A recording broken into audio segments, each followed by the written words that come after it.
शुक्लाम्बरधरं विष्णुं शशिवर्णं चतुर्भुजं प्रसन्नवदनं ध्यायेत् सर्वविघ्नोपशान्तये। अगजानन पद्मार्कं गजाननमहर्निशम् अनेकदं तं भक्तानाम् एकदन्तमुपास्महे। कैमोट्पुल् त्रिपुरान्तका सुरनुता कैवल्य संधायका कैमोट्पुल् भुवनत्रया वनरता गंगाधरा भार्गवा कैमोट्पुल् प्रमदादिपा स्मरहरा कालांतकात्यंबका कैमोट्पुल् भव नी कुसंगितिनि हृत्संजातमुन् शंकरा। तमक नमस्कारम। భారత భారతి అక్షరార్చన వాక్స్థలి సమూహం సంయుక్తంగా నిర్వహిస్తున్నటువంటి మాతృపూజా మహోత్సవం 57వ భాగానికి పెద్దలందరినీ స్వాగతం తెలియజేస్తున్నాం. 56వ భాగానికి పెద్దలందరికీ స్వాగతం తెలియజేస్తున్నాము. ఈనాటి కార్యక్రమంలో ఇంతకుముందు చెప్పుకున్నట్టుగా ఆదిశంకరుల వారి శివానంద లహరి గురించినటువంటి విశేషాల్ని మాన్యులు ఆచార్య మల్లాప్రగడ శ్రీమన్నారాయణమూర్తి గారు మనకు తెలియజేస్తారు. వారిని ప్రసంగం చేయాల్సిందిగా ప్రార్థిస్తున్నాను. నమః శివాభ్యాం నవయౌవనాభ్యాం పరస్పరాశ్లిష్టవపుర్ధరాభ్యాం నగేంద్రకన్యా వృషకేతనాభ్యాం నమో నమః శంకర పార్వతీభ్యాం. ఆది దంపతుల అడుగుదమ్ములకు భక్తిపూర్వకంగా సహస్రాధిక ప్రణామాలు మునుముందుగా సమర్పించుకుంటూ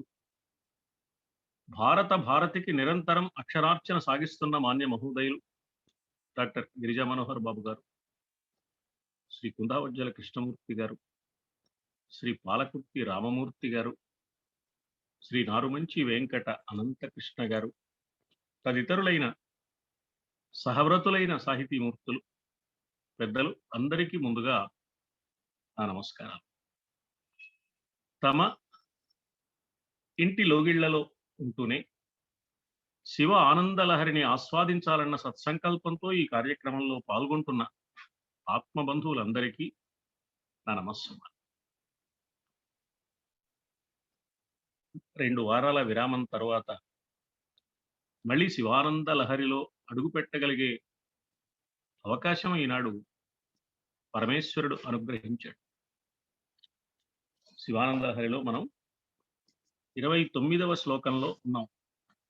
త్వత్పాదాంబుజమర్చయామి త్వత్పాదాంబుజమర్చయామి పరమం త్వాం చింతయామ్యన్వహం.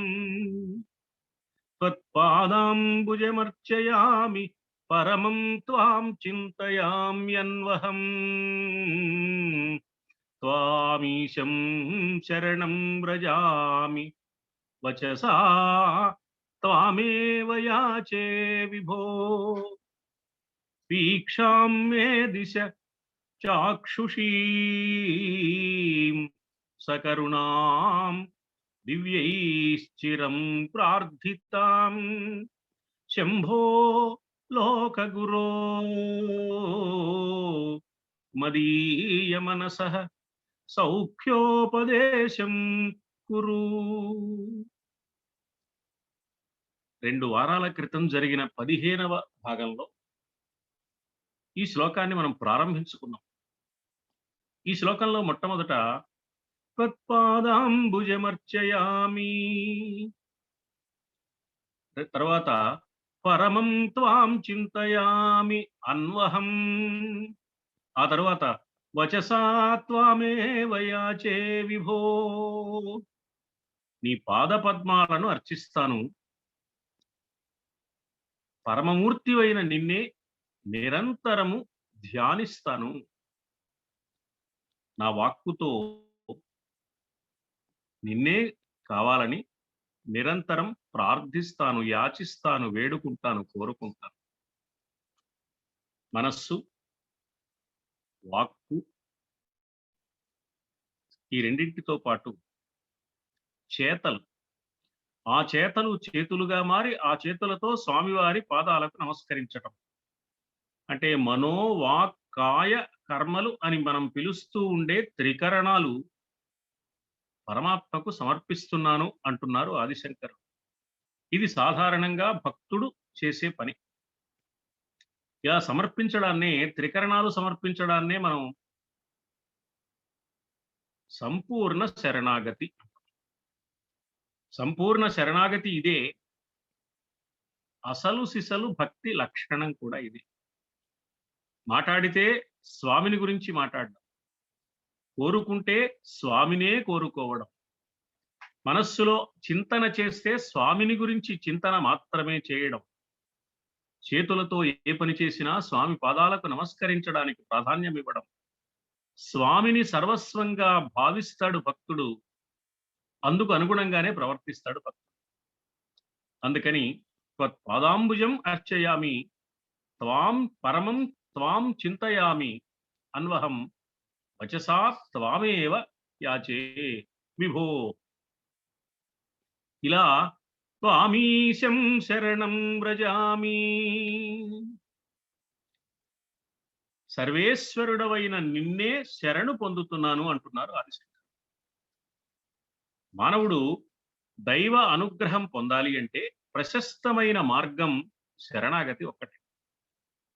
సర్వధర్మాన్ పరిత్యజ్య మామేకం శరణం వ్రజాహం త్వా సర్వ పాపేభ్యో మోక్షయిష్యామి మా శుచః అన్నాడు పరమాత్మ గీతలో.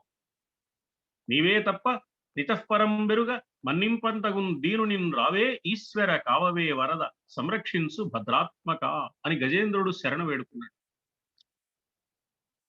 త్వాం ఏకం శరణం వ్రజ అనేదే నీవే తప్ప నితఃపరం బెరుగా, పరమాత్మ తప్ప ఇతరమైన చింతలు లేకపోవడం. అంటే నన్ను రక్షించేవాళ్ళు నువ్వు తప్ప ఇంకెవరు లేరు అనేది పై మాట, కానీ లోపలి మాట నీవు తప్ప ఇంకెవరు తెలియదయ్యా నాకు. అంటే నిన్ను గురించిన చింతన తప్ప మరొక్క చింతన లేనే లేదు. ఇతర చింతలు వీడి ఈశ్వరుడి మీద మనస్సు నిలిపిన భక్తుణ్ణి పరమాత్మ తనవాడుగా స్వీకరిస్తాడు. అందుకని శంకరాచార్యుల వారు భక్తులందరి పక్షాన ఏమంటున్నారు అంటే, స్వామి ప్రార్థిస్తే నిన్ను ప్రార్థిస్తాను, మనస్సుతో ధ్యానిస్తే నిన్ను గురించే ధ్యానిస్తాను, చేతులతో నీ పాదాలకు నమస్కారం చేస్తాను, ఈ విధంగా త్వామేవ శరణం వ్రజే, నిన్నే శరణు పొందుతానయ్యా. ఇలా నీవే తప్ప నితఃపరం బెరుగ మన్నింపంతగున్ దీనునిన్ రావే ఈశ్వర కావవే వరద సంరక్షింపు భద్రాత్మక అని గజేంద్రుడు అన్నాడు శరణు వేడుకోగానే. పరుగు పరుగున వచ్చి ఆదుకున్నాడు పరమాత్మ. కాబట్టి శరణాగతిని మించిన మరొక మార్గం లేదు పరమాత్మ అనుగ్రహం పొందడానికి. పరమాత్మ ప్రసన్నం కావాలంటే మనం ఏమి చెయ్యాలి అంటే, చేయవలసింది ఒకే ఒక్కటి, సంపూర్ణ శరణాగతి. సంపూర్ణ శరణాగతి అనేది మాటతో కాదు, క్రియతో కాదు, మనస్సుతో కాదు, సర్వాత్మన సర్వేంద్రియాలు, సమస్తమైన సంకల్పాలు, ఆలోచనలు అన్నీ పరమాత్మకే సమర్పించడం తప్ప మరొక్క మార్గం లేదు భక్తుడికి. అందువల్ల త్వామీశం శరణం వ్రజామి అంటే ఈ శ్లోకంలో ఇప్పటి వరకు 3 ప్రధాన అంశాలు చెప్పారు ఆచార్యుల వారు. మొదటిది కాయికమైన పూజ, అంటే చేతులతో శరీరంతో చేసే పూజ, అంటే శరీరంతో అంటే చేతులతో చేసే పూజ. సర్వసాధారణంగా భక్తుడు దైవాన్ని పూజిస్తాడు, పూజించాలని కోరుకుంటాడు, చేతులతో అనేక రకాల పుష్పాలు తీసుకువచ్చి పరమాత్మ పాదాల మీద సమర్పించి పూజ చేస్తాడు, అనేక రకాల ఉపచారాలు చేస్తాడు, షోడశ ఉపచారాలు చేస్తాడు, చతుషష్ఠి ఉపచారాలు చేస్తాడు. లలితా సహస్రనామ స్తోత్రంలో చతుషష్ఠ్యుపచారాఢ్య 64 రకాలైన ఉపచారాలు పరమాత్మకు సమర్పించే సంప్రదాయం ఉన్నది మనకు పూజా విధానం. అందులో మొదటిది కాయికమైన పూజ అయితే, రెండవది మానసికమైన పూజ. అంటే పూజ చేతులతో చేస్తే సరిపోదు, మనస్సుతో కూడా చెయ్యాలి. మనస్సుతో చేసే పూజనే మనం ధ్యానము అంటాం. అంటే నిరంతరము పరమాత్మకు సంబంధించిన చింతన చేయడం మానసిక పూజ. ఇక మూడవది వాచిక పూజ, అంటే వాక్కుతో పరమాత్మను పూజించడం. వాక్కుతో పరమాత్మను ఎలా పూజిస్తాం అంటే, పరమాత్మను స్తుతించడం, స్తోత్రం చేయడం, పారాయణం చేయడం, మంత్రజపం చేయడం. ఇంత మాత్రమే కాక మనకు ఏమి కావాలన్నా నోరు తెరిచి అడిగితే పరమాత్మనే అడగడం. దుఃఖం కలిగింది, పరమాత్మ దగ్గర మన దుఃఖాన్ని వెళ్ళబోసుకోవడం. కోరిక కలిగింది, పరమాత్మకు నివేదించుకోవడం. ఆవేదన కలిగింది, పరమాత్మకు తెలియచేయడం. అహంకారం కలిగింది, పరమాత్మ ఎదుట నిలబడి 2 చెంపలు గట్టిగా వేసుకుని క్షమించమని ప్రార్థించడం. అంటే తన లోపలి భావాలను, తన క్రియాకలాపాలను, తన వాక్కులను ఏకముఖం చేసి స్వామికి సమర్పించే లక్షణం భక్తుడికి ప్రధానంగా ఉంటుంది. ఈ 3 ఉంటే అది శరణు పొందడం. అందువల్ల ఈ 3 చేస్తే శరీరానికి, మనస్సుకు, వాక్కుకు సిద్ధి కలుగుతుంది. త్రికరణ శుద్ధి కలుగుతుంది. దానివల్ల త్రికరణాలకు సిద్ధి కలుగుతుంది. అంటే త్రికరణాలు సరిగ్గా ఏ కార్యక్రమం కోసం పుట్టాయో, ఏ లక్ష్యంతో ఉన్నాయో, ఏం చేస్తే ఈ త్రికరణాలకు సార్థకత కలుగుతుందో అది జరిగినట్టు అన్నమాట. దానికి ఉపాంగాలుగా అనేకమైన పనులు ఉండొచ్చు. కానీ వాక్కుకు ప్రధానమైన పని పరమాత్మను గురించి కీర్తించడం, చేతులకు ముఖ్యమైన పని పరమాత్మను నమస్కరించడం, మనస్సుకు ప్రధానమైన, శాశ్వతమైన, నిరంతరాయంగా సాగవలసిన ముఖ్య లక్షణం పరమాత్మనే ధ్యానం చేయడం. అందుకని త్రికరణ శుద్ధిగా దైవానికి తను తాను సమర్పణం చేసుకోవడం మాత్రమే శరణాగతి తప్ప మరొకటి కానే కాదు.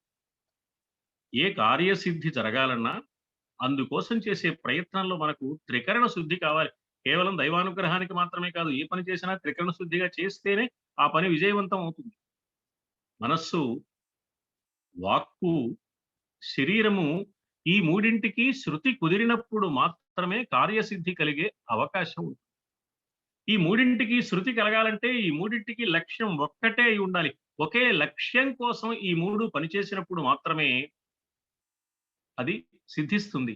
అప్పుడే వాటికి శుద్ధి కలుగుతుంది. అందుకే పోతన్న గారు చాలా చమత్కారంగా చేతులారంగ శివుని పూజింపడేని, ఇది కాయిక పూజ. నోరు నౌవంగ హరికీర్తి నుడువడేని, ఇది వాచిక పూజ.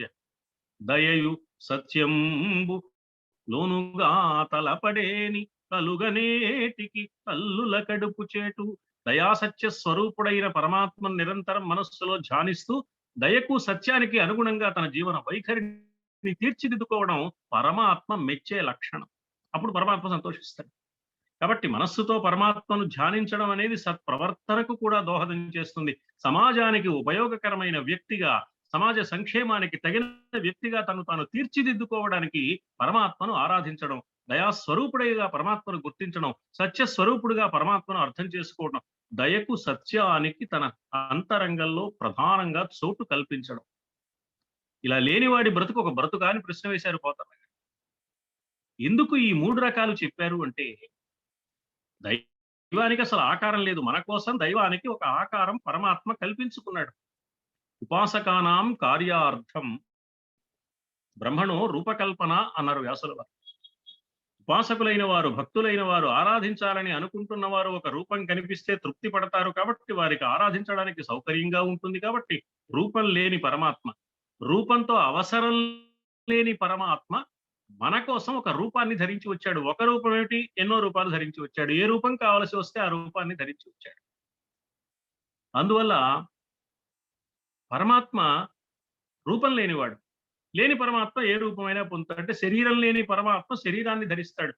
ప్రధానంగా 3 రకాల శరీరాలు ధరిస్తాడు పరమాత్మ అని చెప్తోంది మన సంప్రదాయం.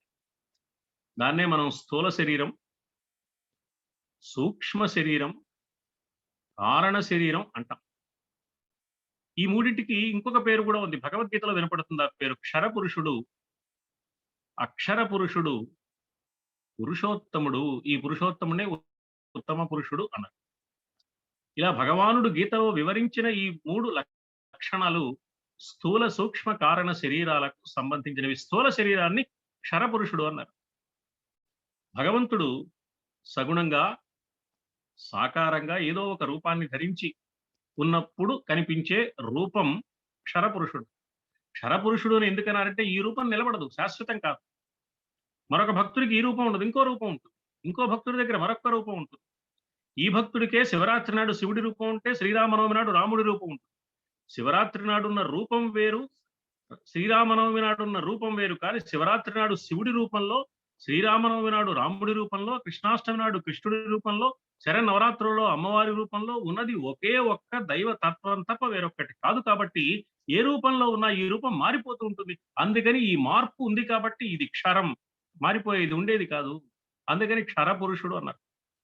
ఈ రూపం ఎలా ఉంటుందంటే స్థూలంగా కనపడుతూ ఉంటుంది. రాముడు అంటే చేతిలో కోదండం, కృష్ణుడు అంటే చేతిలో వేణువు, పరమేశ్వరుడు అంటే త్రిశూలం, ఇలా ఏదో ఒక రూపం ఉంటుంది. కాబట్టి ఈ స్థూల శరీరం కాబట్టి ఇది, అయినా ఇది శాశ్వతంగా ఉండేది కాదు కాబట్టి, మారుతూ ఉండేది కాబట్టి, ఈ వ్యక్తి నుంచి మరొక వ్యక్తికి మారితే మారుతుంది, ఈ వ్యక్తికే సందర్భం మారితే మారుతుంది. కాబట్టి క్షర పురుషుడు అని. భగవంతుడు సగుణంగా సాకారంగా ఉన్నప్పటి రూపం ఇది అనుకున్నాం. భౌతికంగా కనిపించే భగవంతుడి విగ్రహం కూడా స్థూల శరీరం అని చెప్పచ్చు. అంటే మనం ఆరాధించడానికి ఒక విగ్రహం ఉంటే ఆధారంగా భావిస్తాం మనం. మనోనిగ్రహం కోసం ఒక విగ్రహాన్ని కల్పించుకుని, ఒక రూపాన్ని ఏర్పాటు చేసుకుని ఏకాగ్రత సాధించడానికి మానవులు ప్రయత్నం చేయడం నేరం కాదు. ఒకే వ్యక్తి నాటకాల్లో వివిధ పాత్రలు ధరిస్తాడు. నాటకం జరుగుతున్నంతసేపు మాత్రమే ఆ పాత్ర కనిపిస్తుంది. నాటకం పూర్తయిపోయాక పాత్రధారి ఉంటాడు కానీ పాత్ర ఉండదు. నాటకం మొదలు కాకముందు ఆ పాత్ర ఉండదు. నాటకం ప్రారంభమై తెర తీసిన తర్వాత మాత్రమే ఆ పాత్ర కనిపిస్తుంది. నాటకం పూర్తయి తెర దించేసిన తర్వాత ఆ పాత్ర ఉండదు. క్షరపురుషుడై స్థూల శరీరంలో లేదా భౌతికంగా విగ్రహ రూపంలో దర్శనమిచ్చే పరమాత్ముణ్ణి ఏం చెయ్యాలి? ఈ క్షరపురుషుడుగా పూజించేవాడిని, ఈ జగన్నాటకంలో పాత్రగా కనిపిస్తున్న పరమాత్మని ఎలా ఆరాధించాలి అంటే మన చేతులతో పూజించాలి, కాయికమైన పూజ చెయ్యాలి. అందుకని త్వత్పాదాంబుజమర్చయామి. అయితే నాటకంలో రకరకాల పాత్రలు ఉంటాయి. ఈ జగన్నాటకంలో కూడా మన కోసం రాముడి పాత్ర, శివుడి పాత్ర, కృష్ణుడి పాత్ర, ఎన్నో పాత్రలు వచ్చాయి. స్థూల శరీరంతో పరమాత్మ వచ్చాడు, క్షరపురుషుడుగా దిగి వచ్చాడు. కానీ అన్ని పాత్రలు ధరించే వాడు ఒక నటుడే, ఆయన జగన్నాటక సూత్రధారి. ఆయన మారడు, అందుకని మారడు కాబట్టి ఆయన్ని అక్షర పురుషుడు అన్నారు. అయితే ఆయన రూపం ఇక్కడ కనిపించదు, అందుకని సూక్ష్మ శరీరం అన్నారు. భగవంతుడి సూక్ష్మ శరీరమే అక్షర పురుషుడని. ఈ సూక్ష్మ శరీరాన్ని ఏం చేయాలి అంటే వాక్కులతో స్తోత్రం చెయ్యాలి.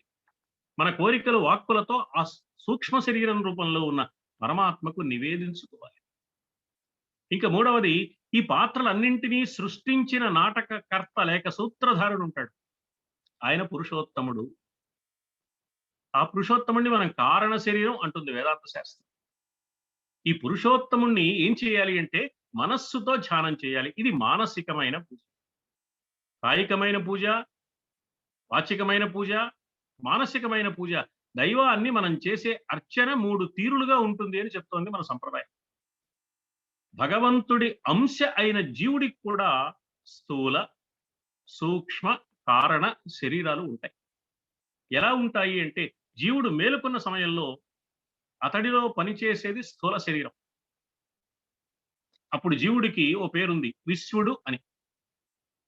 ఈ జీవుడే నిద్రపోతున్నాడు, కలగంటున్నాడు. స్వప్నావస్థలో సూక్ష్మ శరీరంతో పనిచేస్తాడు. ఆ సూక్ష్మ శరీరంతో ఇక్కడే ఉన్నవాడు ఎక్కడో లోకాంతర ఖండాంతర విహారం చేస్తాడు. నేను ఇక్కడే పడుకుంటాడు మన పక్కనే. పొద్దున్న లేచి నేను ఢిల్లీ వెళ్ళొచ్చానండి. ఇక్కడే ఉన్నావు కదా, ఢిల్లీ ఎప్పుడు వెళ్ళావు? అయ్యా నేను ఢిల్లీ వెళ్ళానండి, ప్రధానమంత్రి గారిని చూసి వచ్చానండి, ఆయన నమస్కారం చేశానండి, బాగున్నావా అని పలకరించాడండి. ఏమిటా నా పక్కనే ఉన్నావు కదా, ఎప్పుడు వెళ్ళావు అంటాడు. ఈ శరీరంతో వెళ్ళలేదు, సూక్ష్మ శరీరంతో వెళ్ళాడు. కలగంటున్నప్పుడు మనలో పనిచేసేది సూక్ష్మ శరీరం. అందువల్ల ఈ సూక్ష్మ శరీరం కూడా జీవుడికి ఉంది. ఈ సూక్ష్మ శరీరాన్ని, ఆ సూక్ష్మ శరీరాన్ని ధరించిన పరమాత్మను ఆరాధించడానికి వినియోగించాలి అంటే అందుకు ఆధారం మనస్సే. అందుకని వాచికమైన పూజ స్థూల శరీరానికి చేసి మనలో ఉన్న సూక్ష్మ శరీరంతో సూక్ష్మ శరీరమైన పరమాత్మను ఆరాధించాలి. అప్పుడు అతడికి తైజసుడు అని పేరు, సూక్ష్మ శరీరంతో ఉన్న జీవుడికి.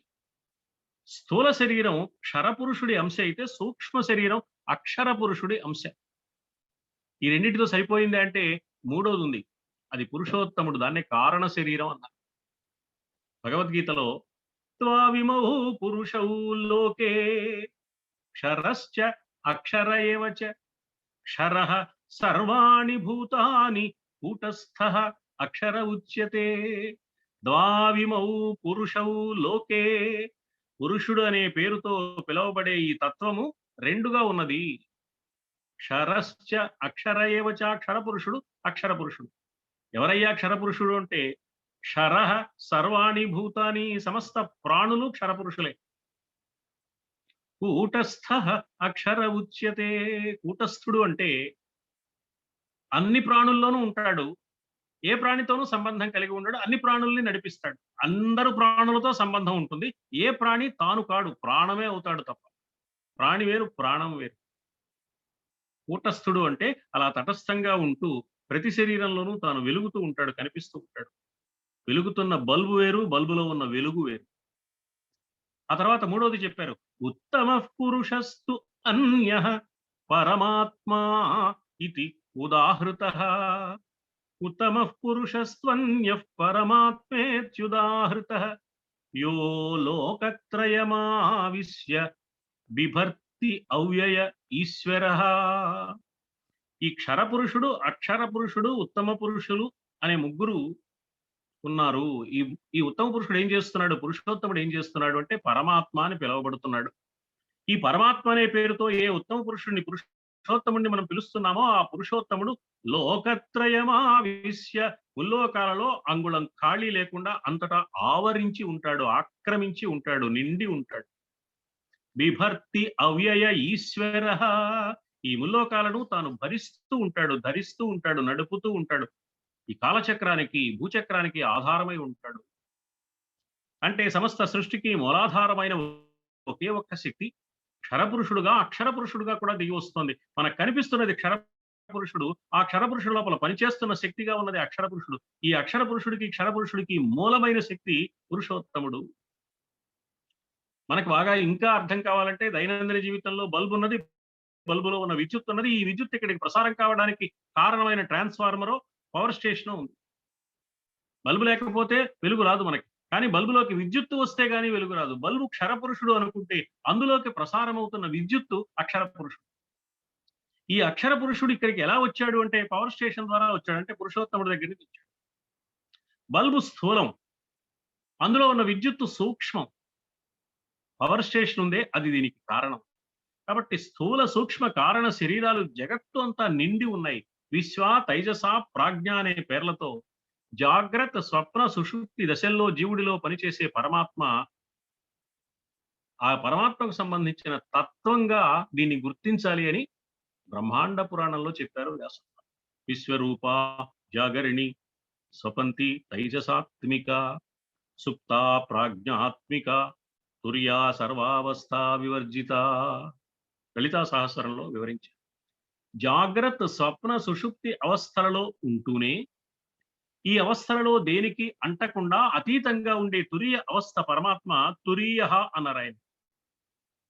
అందుకే కాశీ స్తోత్రంలో ఆదిశంకరులు విశ్వేశ్వరుడు తురీయుడు, కాశీలో కనపడే స్వామికి విశ్వేశ్వరుడు అని పేరు.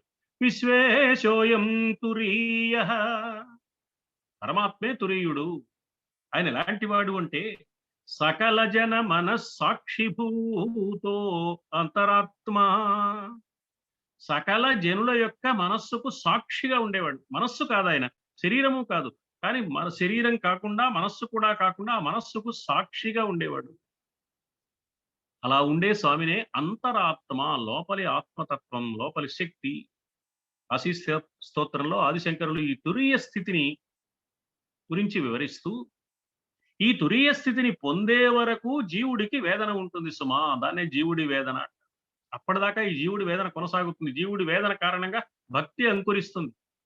ఈ లౌకికమైన ప్రపంచంలో కలిగే కష్టాలు, సుఖాలు, దుఃఖాలు, అవమానాలు, మానాలు, గౌరవాలు, కలిమి, లేములు ఇవేవి అక్కరలేని, వీటితో నిమిత్తం లేని, వీటితో సంబంధం లేని, ఇవేవి తనకు అంటని ఒక దివ్యమైన ఆనందాన్ని పొందాలి అని పరితపించే భక్తుడు పొందే వేదనకు జీవుని వేదన అని పేరు అని మన సంప్రదాయం తెలియజేస్తుంది.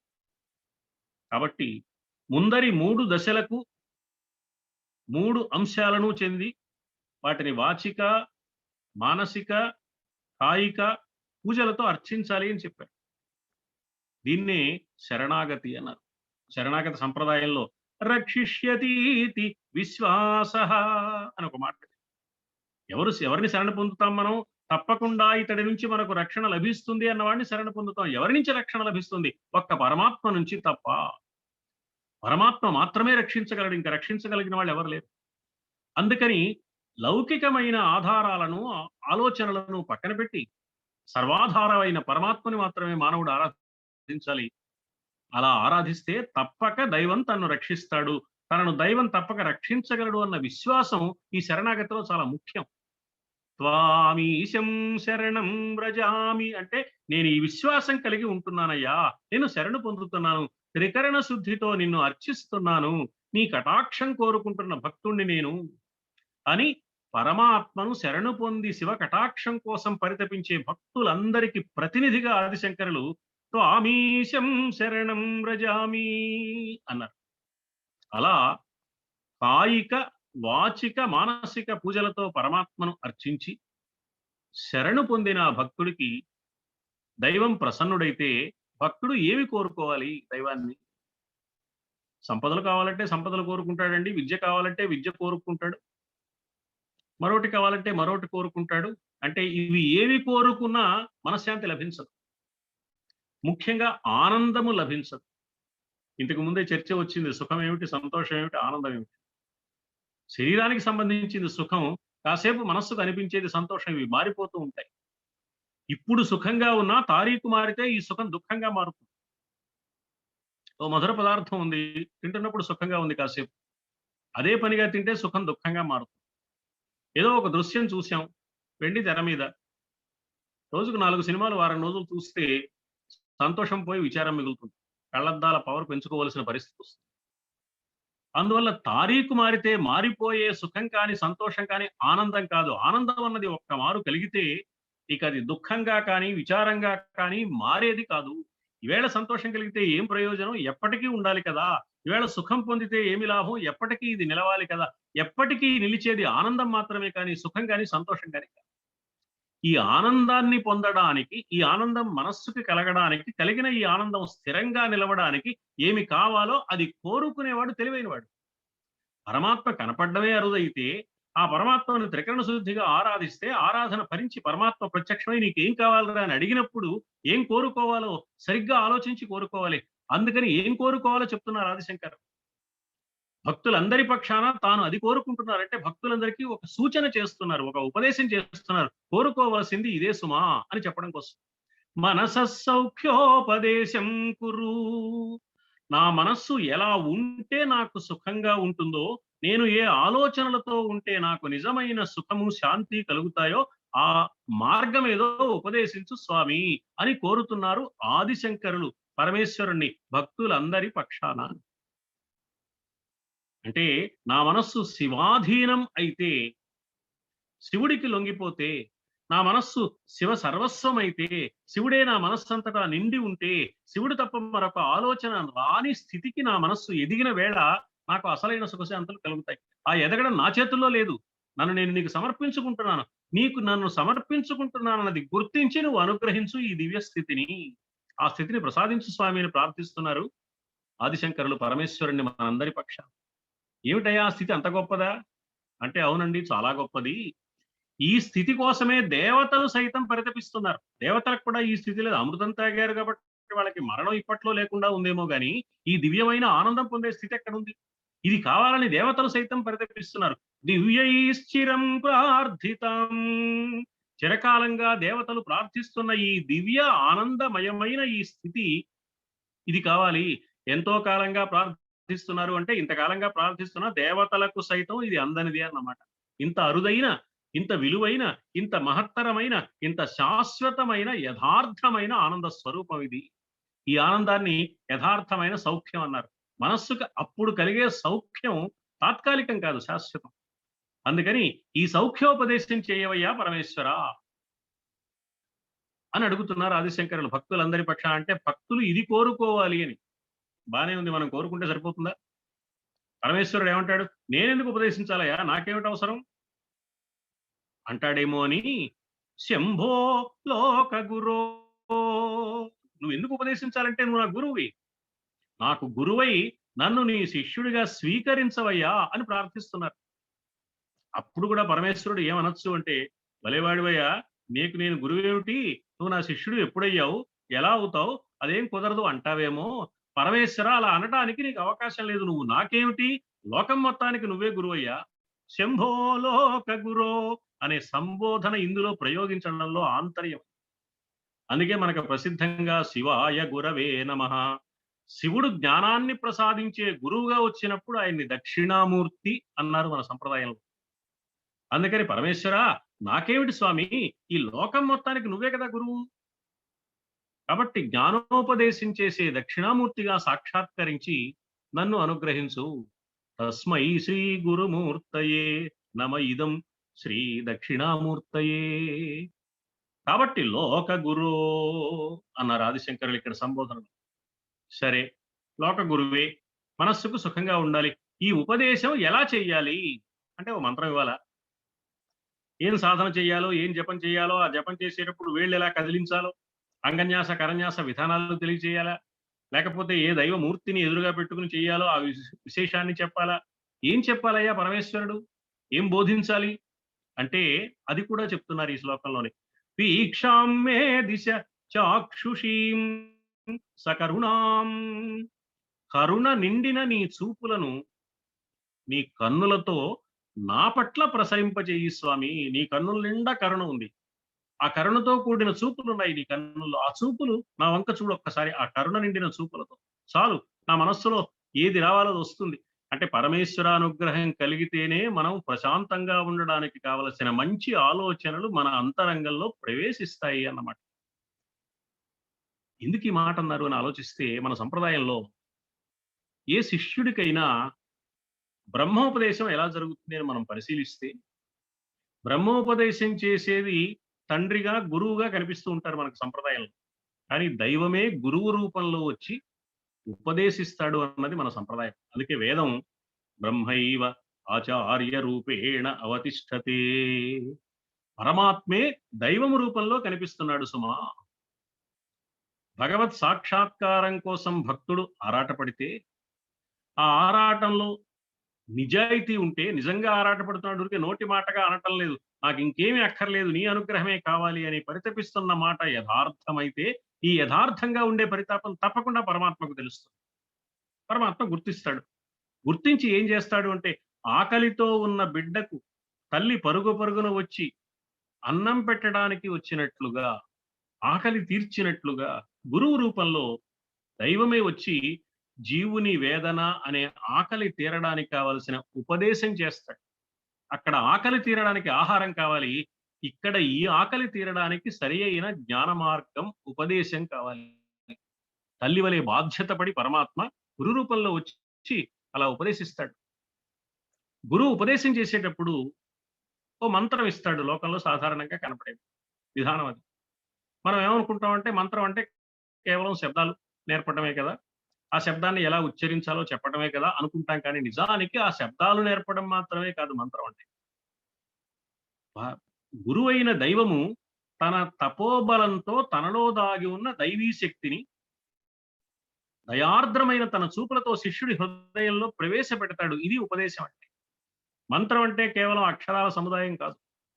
మంత్రం అంటే తన చూపుల ద్వారా శిష్యుడి హృదయంలో దైవీ శక్తిని గురువు ప్రవేశపెట్టడం. అప్పుడు మాత్రమే శిష్యుడి హృదయంలో కావలసిన పరిణామం వస్తుంది. అందుకని దక్షిణామూర్తి స్వరూపుడైన శివుడు గురువై వచ్చి ఉపదేశం చేసేటప్పుడు 1 చూపుతో చేస్తాడు, 2 స్పర్శతో చేస్తాడు, 3 స్మరణతో చేస్తాడు. ఈ కరుణా కటాక్ష వీక్షణం కోసం దేవతలందరూ ప్రార్థిస్తూ ఉంటారయ్యా. అందుకే దివ్యైశ్చిరం ప్రార్థితం వీక్షాం మే దిశ చాక్షుషీం. గురువు ఒక్కసారి చూస్తే చాలు శిష్యుడి వంక. అంటే దైవ దర్శనానికి మనం వెళ్ళినప్పుడు దైవ దర్శనం జరిగింది అనుకుంటున్నాం, కానీ ఏం జరిగింది? దైవాన్ని మనం చూసామనుకుంటున్నాం. దైవం మన వంక చూశాడా? గురువు మన వంక చూశాడా? దర్శనం మొదటిది, స్పర్శ రెండవది. అందుకే సాధూనాం దర్శనం పుణ్యం, స్పర్శనం పాపనాశనం. పుణ్యాత్మకమైన భావాలు కలగడానికి, పాప సంకల్పాలు వదిలిపోవడానికి దైవం యొక్క దర్శనం, దైవం యొక్క స్పర్శ, ఈ 2 సహకరిస్తాయని మన సంప్రదాయం చెప్పడంలో ఉన్న ఆంతర్యాన్ని మనం గమనిస్తే, ఎందుకు నా వంక చూడవయ్యా, కరుణార్ద్రమైన చూపులతో చూడవయ్యా, వీక్షాం మే దిశ చాక్షుషీం అని ఎందుకన్నారో తెలుస్తుంది. ఈ చూపునే కరుణాపూరితమైన ఈ దృక్కునే నాకు ఉపదేశంగా ప్రసాదించు, నాకు వేరే మాటలు అక్కర్లేదు, నువ్వు ఒక్కసారి అలా చూస్తే అది ఉపదేశం. దక్షిణామూర్తి రూపంలో పరమాత్మ జీవుడైన భక్తుడికి, తనకు సర్వస్వాన్ని సమర్పణం చేసి సంపూర్ణ శరణాగతి పొందిన భక్తుడికి, త్రికరణ శుద్ధిగా తనను ఆరాధించే భక్తుడికి ఈ దివ్యమైన స్థితిని అనుగ్రహిస్తాడు గురువు రూపంలో వచ్చి. అంటే ఎవరిని ఏ గురువు ఎక్కడ ఎప్పుడు అనుగ్రహించినా ఆ గురువు పరమేశ్వర స్వరూపుడు. ఎప్పుడు వస్తాడు ఆయన అంటే శిష్యుడి పరితాపంలో నిజాయితీ ఉంటే, ఆర్జవం ఉంటే. ఏదో బాధపడుతున్నాను పైకి అనడం కాదు, ఈ ప్రాపంచిక విషయాలతో నాకు నిమిత్తం లేదు, నువ్వు కావాలి, నువ్వు కావాలి, నువ్వు కావాలని త్రికరణ శుద్ధిగా పరితాపం పొందిన వేళ అప్పుడు పరమాత్మ గురు రూపాన్ని ధరించి వస్తాడు. భాగవతంలో శుక మహర్షి ఒక ఉపదేశం చేశాడు. తప్పు చేశానని అనుకుంటున్న పరీక్షిన్ మహారాజు. పరీక్షిన్ మహారాజు రజోగుణమయ సంబంధమైన మనస్సుతో తొందరపాటు పని చేశాడు. తపస్సు చేసుకుంటున్న మునీశ్వరుడు శమీక మహర్షి ఆయన మెడలో ఓ చచ్చిన పావును పడేసి వెళ్ళిపోయాడు. చచ్చిన పాము బతుకున్న పాము చూసుకోకుండా కోపంతో పట్టుదలతో తాను దాహంతో వస్తే మంచినీరు అడిగితే అతను కన్నులు తెరిచి చూడలేదు, సమాధిలో ఉన్నానని నటిస్తున్నాడు అని ఆగ్రహం కలిగి రజోగుణ సంబంధమైన ఒక దురహంకారంతో కన్ను మిన్ను కానని ఒక ఆలోచనతో తొందరపడ్డాడు. పరీక్షింత అంతటి ఉత్తముడు. అంటే అహంకారం ఎంత ప్రమాదకరమైందో ఆ కథ మనకు తెలియజేస్తుంది. ఈ తప్పు తెలుసుకున్నాడు. ఆ శమీక మహర్షి కుమారుడు శృంగి వచ్చాడు, విషయాన్ని గమనించాడు. మా నాన్న మెడలో ఈ పాము వేసిన వాడు వారం రోజుల్లోగా తక్షక విషాగ్నిచే మరణించుగా కానీ శాపం ఇచ్చాడు. ఆ శాప వృత్తాంతం తెలిసింది పరీక్ష మహారాజుకి. పశ్చాత్తాపం పొందాడు. ప్రతీకారం తీర్చుకోవాలను అనుకోలేదు, తన శాపం తొలగిపోవాలి అనుకోలేదు. ఈ శాపం రావడానికి కారణం నేను చేసిన పాపం కాబట్టి శాప ఫలం అనుభవించడానికి సిద్ధంగా ఉన్నాను. కానీ ఈ పాపం ఇలాగే ఉంటే ఇంకో తప్పు చేస్తాను. కాబట్టి నాలో తొలగిపోవలసింది పాపం కానీ ఈ శాపం కాదు. ఈ శాపం నేను అనుభవించవలసిందే, ఈ శిక్ష నాకు ఉండవలసిందే, ఇది అవసరమే. కానీ ఈ శిక్ష పడితే కూడా చాలదు. ఈ శిక్ష రావడానికి నేను చేసిన ఈ పాపము సంకల్పంలో నుంచి పుట్టింది కాబట్టి ఇటువంటి పాప సంకల్పాలు మళ్ళీ మళ్ళీ నా మనస్సులోకి రాకుండా ఇది తొలగిపోవలసిన అవసరం ఉంది. ఉరగాధీశ విషానలంబునకు మేనొప్పింతు ఈశ్వర సంకల్పము నేడు మానదు. పరమాత్మ నిర్ణయం ఇది. నేను తప్పు చేసిన శిక్ష అనుభవించడానికి సిద్ధంగానే ఉన్నాను. కానీ భవిష్యత్ జన్మ జన్మంబులన్ హరి చింతారతియున్ హరి ప్రణుతి భాషాకర్ణనాసక్తియున్ హరిపాదాంబుజ సేవయున్. ఇక్కడ కూడా ఈ మూడు అంశాలు కనపడతాయి మరి. హరిప్రణుతి భాషాకర్ణన ఆసక్తి అంటే వాచిక పూజ, హరిపాదాంబుజ సేవ అది కాయిక పూజ, ఇలా హరిచింతారతియున్ ఇది మానసిక పూజ. కాబట్టి త్రికరణాలతో పరమాత్మను ఆరాధించడానికి కావలసిన సంస్కార బలాన్ని నాకు అనుగ్రహించండి మహానుభావులారా అని మహర్షులందరినీ ప్రార్థించాడు గంగలో ప్రాయోపవేశం చేసి. అప్పుడు శుకయోగేంద్రుల వారు వచ్చారు. ఆ శుక మహర్షి ఈ పరీక్షిత్తును చూశాడు. తాను చేసిన అపరాధానికి పశ్చాత్తాపడుతూ గంగలో ప్రాయోపవేశం చేసి తన శాపం తొలగిపోవాలి అని కాక తన పాపం ఉపశమించాలని, తన మనస్సులో పాప సంకల్పాలు లేకుండా ఉండాలని, అందుకు కావలసిన దారి చూపించమని మహర్షులందరినీ ప్రార్థిస్తున్న ఆ పరీక్ష మహారాజును చూసి సరిగ్గా ఆ సమయానికి అక్కడికి వచ్చిన శుకయోగేంద్రుడు ఎదురుగా నిలబడ్డాడు. ఇంకా ఉపదేశం కూడా ప్రారంభించాల. ఆ శుకయోగేంద్రుడిని చూశాడు పరీక్ష మహారాజు. వెంటనే పరీక్ష మహారాజు ఒక మాట అన్నాడు, భాగవతంలో మనకు కనిపిస్తుంది. అవధూతోత్తమ మంటినేడు మిముడాయంగంటి, అవధూతోత్తమ మంటినేడు, నేను ఈవేళ బతికిపోయాను అన్నాడు. 6 రోజుల్లో చావడానికి సిద్ధంగా ఉన్నాడు, బతికిపోయాను అంటున్నాడు.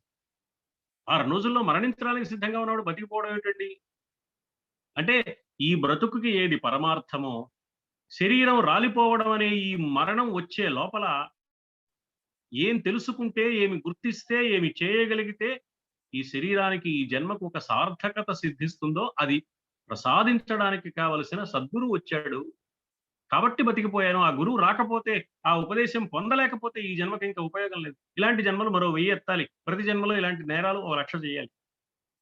ఆ పాప ఫలాన్ని శాపం రూపంలో అనుభవిస్తూనే ఉండాలి. మళ్ళీ ఏదో ఎంతో కొంత పుణ్యం చేస్తే ఏదో పదవులు లభిస్తే ఆ పదవులు లభించే వరకు ఆ పుణ్యం ఉండి ఆ తర్వాత ఆ పదవి వల్ల అహంకారం వచ్చి మళ్ళీ తప్పులు చేస్తూ ఉండాలి. అందుకని దైవ అనుగ్రహం పరిపూర్ణంగా కలిగిన వేళ దైవమే గురు రూపాన్ని ధరించి వస్తాడు కాబట్టి బ్రతుకు యొక్క పరమార్థం ఏదో తెలుస్తుంది కాబట్టి బ్రతకడం అంటే బ్రతుకు యొక్క పరమార్థం తెలిసి బతకడం తప్ప వేరే విధంగా బతకడం కాదు. అందుకని మంటి నేడు ఎందుకు మేము డాయంగంటి. ఆ తర్వాత అన్న మాట సరిగ్గా ఈ శ్లోకంలో ఆదిశంకరులు ఏం చెప్పారో దానికి సంబంధించిన మాట. మీ వంటి విప్రవరున్ పేర్కొనునంతటన్. పేర్కొనడము అంటే స్తుతించడం, స్తోత్రం చేయడం, అది వాక్కుతో చేసేది వాచిక పూజ. భసితమౌ పాపంబున బోటికిన్. మహానుభావులను గురించి ఒక్క మారు ఉచ్చరిస్తే చాలు మనస్సులో ఉండే పాప సంకల్పాలు తొలగిపోవడానికి అది దోహదం చేస్తుంది. శివనామం, నారాయణ నామం. నారాయణ అనండయ్యా, మీ నాలుక మీద ముళ్ళు నాటిందా అన్నారు వాగ్గేయకారుడు. శివ శివ అనరాదా, శివనామము చేదా అన్నారు. ఈ నామం వెంట ఆ పరమాత్మ యొక్క గుణాలన్నీ మనస్సులోకి వస్తూ ఆ నామాన్ని ఉచ్చరించాలి. కాబట్టి అక్కడ వాచికమైన పూజ జరుగుతున్న సమయంలోనే మానసికమైన పూజ కూడా ప్రారంభం. ఆ సమయంలో ఆయన ఒక రూపాన్ని ధరించి వస్తాడు కాబట్టి ఆ గురువును, ఆ దైవాన్ని చూస్తూ ఉంటాడు కాబట్టి ఆయన చూడడం జరుగుతుంది. ఈ శిష్యుడి మీద ప్రేమతో, వాత్సల్యంతో తన తప్పులు తాను తెలుసుకుని తాను తరించాలని పరితపిస్తున్న ఈ శిష్యుని చూసి గురువు గారు మాట్లాడతారు. ఆ గురువు గారిని అర్చించుకునే అవకాశం వస్తుంది. గురు రూపంలో ఉన్న పరమాత్మను అర్చించుకునే అవకాశం వస్తుంది. ఆయన పాద ప్రక్షాళనం చేసి ఆ నీళ్లు శిరసన చల్లుకునే అవకాశం వస్తుంది. అంటే ఒక్కసారి గురువు, దైవము గురువు రూపంలో సాక్షాత్కరిస్తే వీటన్నింటికీ అవకాశం కలుగుతుంది. గురువు రావడం, ఆయనకి మనం నమస్కారం చేయడం, ఆ గురువుని మనం ఆరాధించడం, ఆ గురువు వంక చూడడం, ఆ గురువు పాద ప్రక్షాళనం చేసి ఆ పాద ప్రక్షాళన జలాన్ని, పవిత్ర జలాన్ని శిరస్సును చల్లుకుని జీవితానికి ఒక చరితార్థను సంపాదించడం. ఈ చరితార్థత వల్ల మోక్ష సామ్రాజ్యం కరతలామలకమవుతుంది. అప్పుడు కలిగే ఆనందం శాశ్వతమైన ఆనందం. అది మనస్సుకు సౌఖ్యం. మోక్షం అంటే మనస్సు ఎప్పుడూ సుఖంగా ఉండడం, దేనివల్ల చెదిరిపోకుండా ఎప్పుడు మనస్సు ప్రశాంతంగా, సుఖంగా, హాయిగా ఆనందం కలుగుతుందో, ఆ ఆనందం మారిపోకుండా ఉంటుందో, ఆ ఆనందం తీరిపోకుండా ఉంటుందో, ఆ ఆనందాన్ని మోక్షం అన్నారు మన వాళ్ళు. మోక్షం అంటే ఒక ప్రదేశం కాదు అక్కడికి వెళ్ళడానికి. అందుకని భవదాలోకన భాషణ అర్చన పద ప్రక్షాళనాది విధానంబుల ముక్తి చేపడుట చింతింపంగ ఆశ్చర్యమే. నిన్ను ఆరాధించడం ద్వారా, నిన్ను చూడడం ద్వారా, నిన్ను సేవించుకుని నీ పాదాలను ప్రక్షాళనం చేసి ఆ పాద ప్రక్షాళన జలాన్ని శిరస్సును చల్లుకోవడం ద్వారా అసలు నీ పేరు ఉచ్చరిస్తేనే పాపం పోయిన నాకు ఇవన్నీ చేస్తే మోక్షం రాకుండా ఎందుకుంటుందయ్యా? ఇంత దివ్య స్థితిని ప్రసాదించే మహానుభావుడివి నీవు దర్శనమిచ్చావు కాబట్టి నాకు మంటి నేడు బ్రతుకు చరితార్థమయ్యింది మహానుభావ అని పరవశించిపోయి ప్రస్తుతించాడు. అంటే మనసహ సౌఖ్యోపదేశం అంటే మనసహ సౌఖ్యోపదేశం కురు. మనస్సు సుఖంగా ఎలా ఉంటుందో, మనస్సు ఎలా శాంతిని పొందుతుందో చెప్పవయ్యా స్వామి అని. బానే ఉందండి, మనశ్శాంతి ఎవరైనా ఇస్తే వస్తుందా అంటే మనశ్శాంతి బయట నుంచి రాదు, అది మనస్సులోనే ఉంటుంది. మనస్సులో ఉందని తెలుసుకోవడమే మనశ్శాంతి పొందడం. మనశ్శాంతి ఇతరుల వల్ల వస్తుంది, ఇతర వస్తువుల వల్ల వస్తుంది, ఇతర ప్రదేశాల వల్ల వస్తుంది అన్నంత వరకు భ్రాంతి పడినట్టే. వచ్చినట్లుంటుంది కానీ రాదు. ఎక్కడో ఒకసారి దుఃఖంగా పెద్ద రూపాన్ని ధరించి విజృంభిస్తుంది. అందుకని మనస్సులో శాంతం పద్మాసనస్థం శశిధరమకుటం పంచవక్త్రం త్రినేత్రం అని శివుణ్ణి ధ్యానించాలి. అప్పుడు ధ్యానిస్తే ఆ మనస్సు శాంతిని పొందుతుంది. త్రికరణ శుద్ధిగా శివుణ్ణి శరణు పొందినప్పుడు ఆ స్వామి కనికరించి గురువై వచ్చి చేయవలసిన ఉపదేశం ఏదో చేసి పొందవలసిన ఆనందం ఏదో మనం పొందేందుకు కావలసిన అనుగ్రహాన్ని మనపై చూపులతో కురిపిస్తాడు. అప్పుడు ఈ శిష్యుడికి దివ్య ఆనందం కలుగుతుంది. కాబట్టి పరమాత్మ మామూలుగా గురువు దైవం అంటారు కానీ దైవమైన నువ్వు గురువువే కాబట్టి నువ్వే మాకు గురువుగా లభించడం ఎంత అదృష్టమయ్యా. గురువుగా వచ్చి నేను చేస్తున్న ఈ త్రికరణ శుద్ధితో కూడిన పూజా విధానాన్ని గుర్తించి నన్ను అనుగ్రహించవలసింది. అలా గుర్తించి పరితపించి అర్చించి స్వామిని ప్రసన్నం చేసుకుని సౌఖ్యోపదేశం పొందాలి. సౌఖ్యం పొందడానికి ఏ ఉపదేశం కావాలో ఆ ఉపదేశాన్ని నేను పొందాలి, నీ చూపుల ద్వారా పొందాలయ్యా అని జగద్గురు అయిన ఆదిశంకరులు భక్తులందరి పక్షాన ప్రతినిధిగా ఉండి కోరడం మాత్రమే కాక భక్త కోటికి పరోక్షంగా ఒక ఉపదేశం చేస్తున్నారు. మీరు దైవం నుంచి పొందవలసింది ఇది సుమా, ఈ ఉపదేశం పొందండి అయ్యా. ఈ ఉపదేశం పొందినప్పుడు మాత్రమే మానవుడు శాంతిని పొందగలడు తప్ప మరొక మార్గం లేదు. ఎందుకని అంటే గురువు ఎవరు అంటే మన సంప్రదాయం మామూలుగా చెప్పింది ప్రసిద్ధమైన మాటే, ఉకారోపి అంధకార స్యాత్. ఉకారం అంటే అంధకారం అని, రుకారస్త నిరోధక. రుకారం అంటే అంధకారాన్ని తొలగించేదని. అంధకార నిరోధిత్వాత్ గురురీత్యభిధీయతే. అంధకారాన్ని నిరోధించి వెలుగును ప్రసారం చేసే తత్వాన్ని గురుతత్వం అన్నారు. అందుకని గురువు వెలుగును ప్రసాదిస్తాడు. ఆ వెలుగు వల్ల మనస్సులో ఎప్పటికీ చీకటి లేని ఒక మహత్తరమైన స్థితి వస్తుంది. ఆ గురువు పెట్టే ఈ భిక్ష వల్ల, జ్ఞాన భిక్ష వల్ల మనస్సుకు ఉండే ఆకలి తీరిపోయి ఇంకొకసారి ఆహారాన్ని కోరవలసిన అవసరం లేకుండా ఉంటుంది. మామూలుగా శరీరానికి ఆకలి వేస్తే, మనం ఏమైనా ఆహారాన్ని స్వీకరిస్తే అప్పటికి బాగుంటుంది, కానీ మళ్ళీ మధ్యాహ్నం భోజనం చేస్తే రాత్రికి మళ్ళీ ఆకలి. మళ్ళీ ఇదివరకు భిక్ష పెట్టిన వాడు మళ్ళీ భిక్ష పెట్టాలి మనకి, మళ్ళీ ఆకలి తీరడానికి. కానీ ఈ జ్ఞానం అనే భిక్ష కనుక పెట్టే గురువు ఒకసారి ఈ జ్ఞానం పొందాలనే దృష్టి, ఈ ఆకలి తీరితే మళ్ళీ మళ్ళీ కోరవలసిన అవసరం ఇతరికి ఉండదు, ఇవ్వవలసిన అవసరం ఇచ్చేవాడికి ఉండదు. అందుకని నువ్వు పెట్టే భిక్ష ఎలా ఉండాలంటే, ఈ పద్ధతి అయిన భిక్ష కావాలి, ఈ సౌఖ్యాన్ని ఉపదేశించవయ్యా, ఇది చూపులతో ఉపదేశించు. వీక్షామ్మే దిశ చాక్షుషీం. నేనెందుకు ఇవ్వాలయ్యా అంటావా? సకరుణాం. నీకెందుకు ఇవ్వాలయ్యా అంటావా? శంభో లోకగురో. రచన, పద్య రచన నిర్మాణాన్ని జాగ్రత్తగా, శ్లోక రచన నిర్మాణం ఎలా చేశారో ఆదిశంకరులు పరిశీలిస్తే ఒక్కొక్క మాట సార్థకంగా ప్రయోగించి ప్రతి పదం వెంట మనం ఆలోచన చేసినప్పుడు తప్పకుండా దైవ అనుగ్రహాన్ని మనం పొందే అవకాశం ఉన్నది సుమా అనే విశ్వాసాన్ని భక్తుడు పొందడానికి, ఆ విశ్వాసంతో ఒక ధైర్యాన్ని పొంది తప్పకుండా సాధన మార్గంలో అడుగు పెట్టవచ్చు. దీనివల్ల నాకు ఉపయోగం ఉన్నది, ఇదే నిజమైన ఉపయోగం, ఇది పొందితే తప్ప జీవితానికి ప్రశాంతత లేదు అని ఒక అభిప్రాయం, ఇది పొందడానికి అవకాశం ఉన్నది అని ఒక విశ్వాసం కలగడానికి వీలైన పదాలు ప్రయోగించారు. మనస సౌఖ్యోపదేశం కురు. మనస్సుకి సుఖంగా ఉండే మార్గం చెప్పవయ్యా, మనశ్శాంతి పొందే మార్గం చెప్పవయ్యా. మనశ్శాంతి అనేది గొప్ప మాట. నాకు ఇవ్వటం మనశ్శాంతి ఉండడం లేదండి, ఆ మనశ్శాంతి ఎలా దొరుకుతుందో అర్థం కావడం లేదు అని మనం గురువుల్ని ప్రార్థిస్తూ ఉంటాం. ఉపనిషత్తుల్లో తమాషా అయిన కథ ఉంది. ఓసారి దేవతలందరూ, కొంతమంది మహర్షులు కూడా బ్రహ్మదేవుడి దగ్గరికి వెళ్ళి, ఏమయ్యా సృష్టికర్తవి కదా నువ్వు, కాబట్టి నువ్వు చేసిన సృష్టిలో ఏది ఎక్కడ ఉందో నీకు బాగా తెలుసు, అందుకని నిన్ను ప్రార్థిస్తున్నావు, మనశ్శాంతి లేక బాధపడుతున్నావయ్యా, మనశ్శాంతి ఎక్కడ దాచావో చెప్పు. బ్రహ్మదేవుడు నవ్వి, ఏమయ్యా మీకు మనశ్శాంతి ఎక్కడుందో చెప్పాలి అంతే కదా, చెప్పమంటారా అన్నాడు. చెప్పండి స్వామి అన్నారు వీళ్ళు. బ్రహ్మదేవుడు అన్నాడు, మనశ్శాంతి మీరెవరూ వెతకని చోట దాచాను నేను. అదేమిటో తెలుసా? ఎవరి మనశ్శాంతిని వాళ్ళ మనస్సులోనే దాచాను. మీ మనశ్శాంతి మీ మనస్సులో నుంచి రావాల్సిందే కానీ ఇంకో చోట నుంచి రాదు. అందుకని మనశ్శాంతి ఉన్న చోటు ఏది అంటే మనస్సే. ఎవరి మనశ్శాంతి వాళ్ళ మనస్సులో నుంచి రావాలి ఈ శాంతి అనేది. ఎప్పుడు వస్తుంది? ఆ శాంత స్వరూపుడైన పరమాత్మ ఆ మనస్సులో ఉంటే అప్పుడు వస్తుంది. ఆయన శాంత స్వరూపుడు కాబట్టి అందులో దాగి ఉన్న మనశ్శాంతి, అణగి ఉన్న మనశ్శాంతి, నివురు గప్పిన నిప్పు వలె ఉన్న మనశ్శాంతి, అలా ఒక్కసారి ఊదితే పైన ఉన్న నివురు తొలగిపోయి నిప్పు కణకణ మండి వెలుగు రవ్వలు ప్రసారం చేసినట్లుగా ఆ మనశ్శాంతి యొక్క దివ్య ఆనంద వైభవాన్ని ఆ సాధకుడు అనుభవానికి తెచ్చుకోగలుగుతాడు.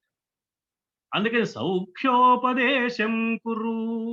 ఈ ఉపదేశం చేయవయ్యా, ఆత్మతత్వాన్ని తెలియచేయవయ్యా, బ్రహ్మ విద్యను ప్రసాదించవయ్యా. కాళహస్తీశ్వర మహాత్మ్యంలో ధూర్జటి మహాకవి ఒక అద్భుతమైన మాట అన్నాడు. వశిష్ఠ మహర్షి పరమేశ్వరుడి కోసం తపస్సు చేశాడు. పరమేశ్వరుడు ప్రత్యక్షమయ్యాడు. ఒక ఆవేదనతో తపస్సు చేశాడు వశిష్ఠ మహర్షి. తన బిడ్డలందరూ మరణించారన్న ఆవేదనతో తపస్సు చేశాడు. పుత్ర మమకారంతో తపస్సు చేశాడు. కానీ తపస్సులో ఈ పుత్ర మమకారం, ఆవేదన కరగిపోయి పరమాత్మతత్వాన్ని తెలుసుకోవాలన్న స్థితి ఆ మహర్షి మనస్సులో నిలబడింది. పరమేశ్వరుడు ప్రసన్నుడై ప్రత్యక్షమయ్యాడు. ప్రత్యక్షమైన పరమేశ్వరుని ధూర్జటి మహాకవి చెప్పిన పద్ధతిలో వశిష్ఠ మహర్షి ప్రార్థన చేశాడు. అద్భుతమైన ప్రార్థన. ఆ ప్రార్థనలో ఆదిగృహస్థ శేఖరుడవైన నిను భవతాపన క్షుధావేదనచే తపఃకు తపవేళ కనుంగొనగల్గే. సాధారణంగా ఆది దంపతులు అంటాం మనం, పార్వతీ పరమేశ్వరులు. బ్రహ్మచారులు కానీ, వానప్రస్థులు కానీ, సన్యాసులు కానీ గృహస్థ మీద ఆధారపడి ఉంటారు. గృహస్థే వారికి కావలసిన భిక్ష ప్రసాదించాలి. నువ్వు ఆది గృహస్థుడివి కాబట్టి, గృహస్థులందరిలో ఉత్తముడివి కాబట్టి, నేనేమో మహర్షిగా ఉన్నాను కాబట్టి మహర్షికి భిక్ష ఎవరు ఇవ్వాలి? గృహస్థే ఇవ్వాలి. ఆ ఆది గృహస్థ శేఖరుడవైన నిను సరిగ్గా ఎప్పుడు కనుక్కున్నాను అంటే ఆకలి వేసే సమయానికి. భవతాపనక్షుధావేదనచే, భవతాపము అనే ఆకలి బాధిస్తూ ఉన్న సమయంలో తపఃకుతపవేళ కనుంగొనగల్గే. కుతపవేళ అంటే సరిగ్గా మధ్యాహ్న కాలం, భోజన కాలం. తపస్సు బాగా పరితపించి మధ్యాహ్న సమయంలో మధ్యాహ్న మార్తాండుడు ఎలా తీవ్రంగా ఉంటాడో తపస్సు ఆ తీవ్రమైన స్థాయికి వచ్చిందని నాకు ఎందుకు అనిపిస్తుందని నువ్వు కనిపించావు కాబట్టి ఆ సమయంలో నిన్ను చూశానయ్యా. ఆకలి వేస్తున్న సమయంలో అన్నం పెట్టేవాడు దొరికినట్లుగా నేను ప్రాపంచిక బాధలతో బాధపడుతున్న వేళ నువ్వు కనపడ్డావు నా తపస్సును మెచ్చి. ఇప్పుడు నేను కోరుకుంటున్నా, ఏం కోరుకుంటానంటే ఆకలిగా ఉన్నవాడు ఏం కోరుకుంటాడు? ఆహారం కోరుకుంటాడు. నేను భవతాపంతో బాధపడుతున్నాను కాబట్టి ఇది తొలగడానికి కావలసిన ఆహారం ఇమ్మని ప్రార్థిస్తున్నాను. ఆహారం ఏమిటో తెలుసా? ఆత్మ విద్య, బ్రహ్మ విద్య, జ్ఞానం. బ్రహ్మ విద్య ఉదన భిక్ష, అది పెట్టవయ్యా అన్నాడు. ఏమయ్యా ఈ ఆహారం పెట్టాలంటే ఓ పాత్ర కావాలి కదా, ఏం పాత్ర ఉంది నీ దగ్గర అంటే, హృదయం బను పాత్రమునందు పెట్టవే. ఓ భిక్షాపాత్ర పట్టుకుంటే ఆ భిక్షాపాత్రలో పెట్టడం కాదు, హృదయమే బ్రహ్మ విద్యను స్వీకరించడానికి కావాల్సిన పాత్ర. ఆ పాత్రలో నువ్వు అనుగ్రహించి ఆ భిక్ష ప్రసాదించు స్వామి. పెడితే ఏమిటయ్యా లాభం? ఆది గృహస్థ శేఖరుడవైన నిను భవతాపనక్షుధావేదనచే తపఃకుతపవేళ కనుంగొనగల్గే బ్రహ్మ విద్యౌదన భిక్ష నాదు హృదయంబను పాత్రమునందు పెట్టవే ఆదరమొప్పగా. దీనివల్ల లాభం ఏం కలుగుతుందో కూడా చెప్పాడు. పునరయాచిత వృత్తి సుఖింతు ఈశ్వర, మళ్ళీ అడగవలసిన అవసరం లేకుండా సుఖంగా ఉంటానయ్యా. ఆకలితో ఉన్నవాడికి అన్నం పెట్టినా మళ్ళీ అడుగుతాడు. ఇప్పటికి ఆకలి తీరింది, మళ్ళీ రాత్రికి ఆకలిస్తుంది, మళ్ళీ రేపు ఆకలిస్తుంది. కానీ ఒక్కసారి బ్రహ్మజ్ఞానం హృదయంలో భిక్షారూపంలో నువ్వు అనుగ్రహించావా, అవిద్యకు సంబంధించిన ఈ ఆకలి ఇక తీరిపోతుంది కాబట్టి మళ్ళీ మళ్ళీ అడగవలసిన అవసరం లేదు. మళ్ళీ అడిగాడు అంటే వచ్చింది జ్ఞానం కాదనమాట. జ్ఞానం అనేది వస్తూ పోతూ ఉండదు, ఒకసారి వస్తుందంతే. కాబట్టి నువ్వు బ్రహ్మజ్ఞానాన్ని, బ్రహ్మ విద్యని నాలో ప్రవేశపెట్టు. ఈ బ్రహ్మ విద్యని జీవుడి హృదయంలో ప్రవేశపెట్టేది గురువు మాత్రమే. ఆ గురువు పరమేశ్వరుడే. కాబట్టి పరమేశ్వరుని ఏమని ప్రార్థించాలి అంటే, ఆ ప్రార్థించాలంటే ఆయన కనపడాలి. ఆయన కనపడాలంటే ఏం చేయాలి? త్రికరణ శుద్ధిగా పూజించాలి, ఆయన్ని శరణు పొందాలి. అది మొదటి పాదాల్లో చెప్పారు. తత్పాదాంబుజమర్చయామి అని ప్రారంభించి వచసా త్వామేవ యాచే విభో పరమం త్వాం చిత్తయామి అన్వహం. ఈ మూడు కలిపి త్వాం ఈశం శరణం వ్రజామి, నిన్ను శరణు పొందుతున్నాను స్వామి. కాబట్టి నాకేమిస్తావు? వీక్షాం మే దిశ చాక్షుషీ మనసః సౌఖ్యోపదేశం కురు. నీ దయార్ద్రమైన చూపులతో నా మనస్సు సుఖంగా ఉండడానికి కావలసిన ఉపదేశం ఏదో అనుగ్రహించవయ్యా. ఎందుకు అనుగ్రహించాలి అంటే సకరుణాం. ఇంకా ఎందుకు ఎలా అనుగ్రహించాలి అంటే కరుణతో అనుగ్రహించాలి. ఎందుకు అనుగ్రహించాలయ్యా అంటావు, మనం గురువు. ఎలా గురువునయ్యా? నాకేమిటయ్యా? శంభో లోక గురో మనస సౌఖ్యోపదేశం కురు. దైవాన్ని ఆరాధించడం ద్వారా భక్తుడు దైవాన్ని గురు రూపంగా భావించి ఉపాసించి ఆ గురుమూర్తి నుండి తాను గురువుకి శిష్యుడిగా సమర్పణం చేసుకుని ఆ గురువు నుంచి పొందవలసిన యథార్థమైన ఉపదేశాన్ని పొందాలి. ఆ ఉపదేశం ఒక్కటే మనం పొందవలసింది. దానివల్ల మాత్రమే మనస్సుకు యథార్థమైన సౌఖ్యం కలుగుతుంది. అంటే మనశ్శాంతి లభిస్తుంది, దివ్య ఆనందం లభిస్తుంది, ఎప్పటికీ తరిగిపోని మారిపోని ఆనందం కలుగుతుంది. ఎన్ని ఆనందాలు మనం అనుకున్నా అవి ఆనంద ఆభాసాలు మాత్రమే, కానీ ఆనందాలు కాదు. వాటిని సుఖం అనొచ్చు, సంతోషం అనొచ్చు, అవి మారిపోతూ ఉంటాయి. శరీరానికి సంబంధించిన సుఖం కానీ మనస్సుకు సంబంధించిన సంతోషం కానీ ఎప్పుడూ ఈవేళ ఉన్నట్టే ఉండదు. కానీ దైవానికి సంబంధించిన ఆనందం ఒక్కసారి లోపల ప్రవేశించిందా దైవ అనుగ్రహంతో, దైవం గురువై వచ్చి ఆ ఆనంద మార్గాన్ని ఉపదేశించాడా, ఆ మార్గం వల్ల మనం తరించామా, ఇంకా ఈ ఆనందం ఎప్పటికీ మారేది కాదు, ఎల్లకాలము స్థిరంగా ఉండేది. అందుకని మనస సౌఖ్యోపదేశం కురు. దీన్ని వీక్షాం మే దిశ చాక్షుషీం, నీ కరుణతో కూడిన చూపులను నా మీద ప్రసారం చేయడం ద్వారా అనుగ్రహించవయ్యా. అంటే దైవము తన కన్నులతో తన చూపులతో మన వంక చూసినప్పుడు మనలో ఆ దివ్య జ్ఞానం కలుగుతుంది. దైవం మన వంక ఎందుకు చూడడము అంటే ఆ చూపుల ద్వారా మనలో దివ్యత్వాన్ని ప్రవేశపెడతాడు, మనలో ఉన్న అజ్ఞాన అంధకారాన్ని నిర్మూలిస్తాడు. ఆ చూపుల్లో ఉన్న దివ్యమైన కాంతి హృదయంలో ఉన్న తిమిరాన్ని పటాపంచలు చేసి యథార్థమైన జ్ఞానం అనే వెలుగును మనకు అనుగ్రహిస్తుంది. ఇది దైవాన్ని కోరుకోవలసింది, ఇది దైవాన్ని కోరుకోవలసిన విధానం. ఆ విధానంలో కోరుకున్నప్పుడు తప్పకుండా దైవం యొక్క అనుగ్రహం మనకు కలుగుతుంది అనే ఒక అద్భుతమైన సందేశాన్ని ఆచార్య శంకరులు ఈ శ్లోకం ద్వారా మనకు అందిస్తారు. అంటే త్రికరణ శుద్ధిగా దైవాన్ని ఆరాధించడం, ఈ త్రికరణ శుద్ధిగా చేసే ఆరాధన శరణాగతి అని గుర్తించడం, ఈ శరణాగతి ద్వారా దైవం యొక్క సాన్నిధ్యాన్ని పొందగలము అనే విశ్వాసాన్ని అనుభవించడం, ఆ విశ్వాసం పొందిన తర్వాత ఆ దైవం సాక్షాత్కరిస్తే ఏమి కోరుకోవాలి, ఆ కోరుకోవలసింది ఇదైతే కలిగే లాభం ఏమిటి, ఈ విశేషాలను చాలా లోతైన భావాల సమ్మేళనాన్ని ఈ ఒక్క శ్లోకంలో నిబంధించి అనుగ్రహించారు జగద్గురువులైన ఆదిశంకరులు. త్వత్పాదాంబుజమర్చయామి పరమం త్వాం చింతయామి అన్వహం త్వాం ఈశం శరణం వ్రజామి వచసా త్వామేవ యాచే విభో వీక్షాం మే దిశ చాక్షుషీం సకరుణాం దివ్యైశ్చిరం ప్రార్థితాం శంభో లోకగురో మదీయ మనస సౌఖ్యోపదేశం కురు అని చేసిన అద్భుతమైన ప్రార్థనను శివానంద లహరిలో నిబంధించి మనకు అందించడంలో ఆదిశంకరుల ఆంతర్యాన్ని గమనిస్తే, ఏ దివ్య ఆనంద పారవస్యాన్ని పరమేశ్వరోపాసన ద్వారా తాను అనుభవించారో ఆదిశంకరులు, అటువంటి ఆనందం భక్తులందరూ పొందాలి అనే అభిప్రాయంతోనే ఈ ఉపదేశం చెయ్యవయ్యా అని పరమేశ్వరుని అడుగుతూ శంకర స్వరూపుడైన ఆదిశంకరులు మనకు చేస్తున్న ఉపదేశంగా ఈ శ్లోకాన్ని మనం స్వీకరించాలి అని అనిపిస్తుంది. అటువంటి దివ్యమైన భావాలను శివ ఆనంద లహరిగా మనకు అనుగ్రహిస్తున్న ఆచార్య శంకరుల అంగ్రి యుగళానికి మరొక్క మారు ప్రణమిల్లుతూ స్వస్తి సర్వేషాం సమస్త సన్మంగళ.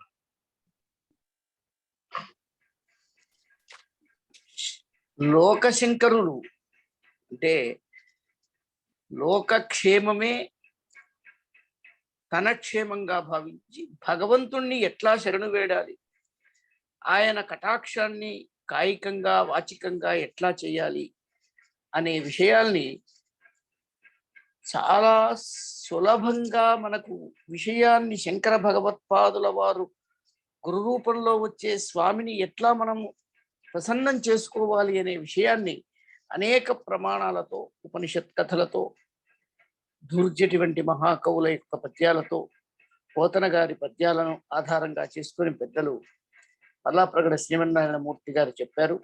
వారికి ప్రత్యేకమైనటువంటి ధన్యవాదాలు తెలియజేస్తూ ఉన్నాను. ధన్యవాదాలండి.